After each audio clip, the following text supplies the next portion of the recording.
So today we're going to do a kind of bushcraft tool time where we're going to talk about some of the tools and cutting implements that you might use in the field. And to help me go through this, I'm going to pull in bushcraft instructor Dom. Dom, come over, let's look at this kit. What we got? That's a long walk. What have we got? We've got some multi-tools. Some of them you might think are quite interesting. This one's great for taking out wine bottle corks and possibly cleaning out horses' feet at the same time. Important in some situations maybe, but yeah, not, it's a bit of a mixed bag. not really in the woods. Compare that to these tiny little ones with a nice little blade on there and a little tiny pair of scissors, good for trimming the nails, maybe a bit I of can't believe manicure. you've even got this on the table. It's just, no. Shows the quality of the stuff we have lying around. Compared to this one, which I've had since I was a little boy. Wait, you've had that since you were a little boy? Yeah. So this is like a real antique? This is 18th century.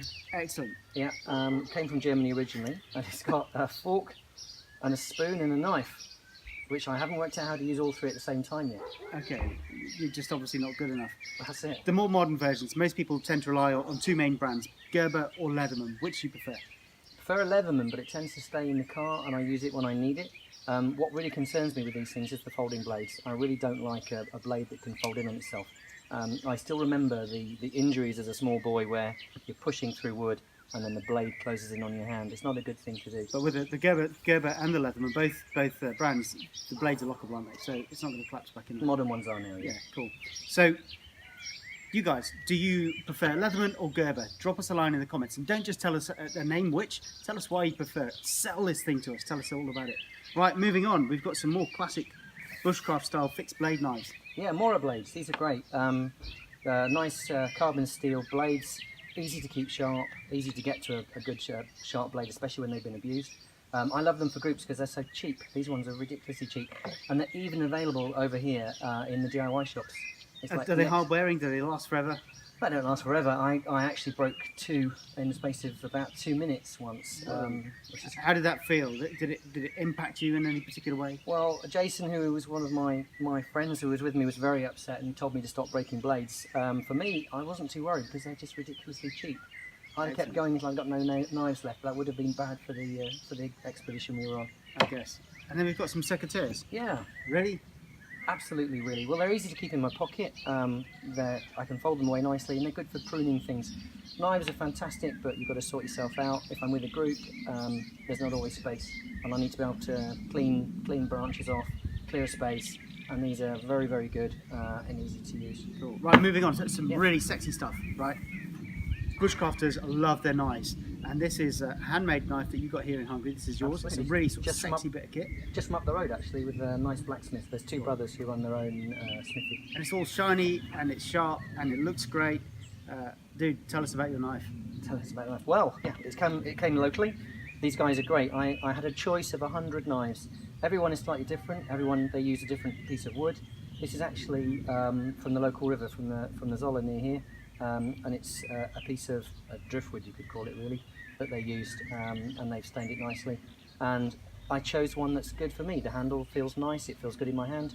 The blade is good for me, I like the weight on it, and yeah, I can get a nice little bag to put it in. Excellent. Can I see again? Oh, certainly. There you go.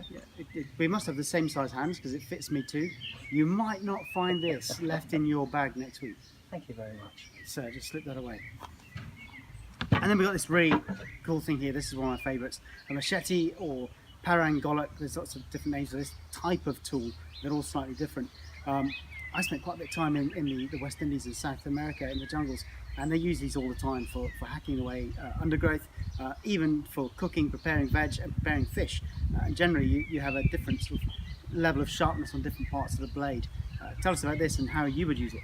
How would I use it? Well, not very often with a group, typically, because it's quite a dangerous piece of equipment to fly around. I actually quite like it for splitting logs. Put it in the top and hit it. There are other tools, and the name has escaped me. What's the tool we can use for splitting logs? A little handle at one end, strip of metal there. Can't remember the name of it again. They're available in the UK.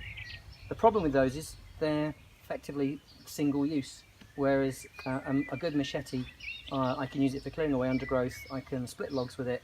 It's got a range of uses. It's much better as a tool. There are a few problems. Some people can't cope with these very well because of weak wrists. So you need a good strong wrist to be able to use them properly. And then you made your homemade leather sort of well, I wouldn't even try and give it a name. I wanted to be Robin Hood. Was this the first attempt at making anything with leather? Absolutely. Yeah. But it's just Doesn't show. it's Doesn't an show. old piece of string, an old piece of leather I've had lying in a box for about 20 years and never done anything with, and I just needed a very quick case to put the machete in. Cool.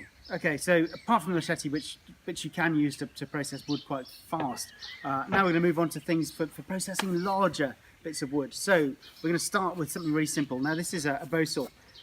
It's not particularly pretty, it's pretty old, rusty and bashed around, and obviously looking at the blade, it's been used quite a lot, and we found it in your barn. Tell us about this one. Well, yeah, this is possibly an old favourite.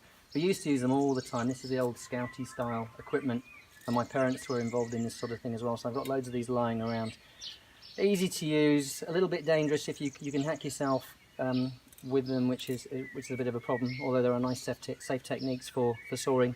Stop there. Show us that top tip again. Top tip again. Piece of wood, if I've got a piece of wood, if I hold it like this, I'm sawing, it can bounce and hit my hand. Put my hand through and hold the wood, I can saw like that. It's much safer. I can't hurt myself basically. Cool. Top tip for bow saws. Also very useful with younger people as well, because you've actually got two handles if you want. You can have pulling and pushing, so they're quite useful for that. Problem with these is they're quite big and cumbersome, so not very easy to walk around with, but quite good on a fixed campsite.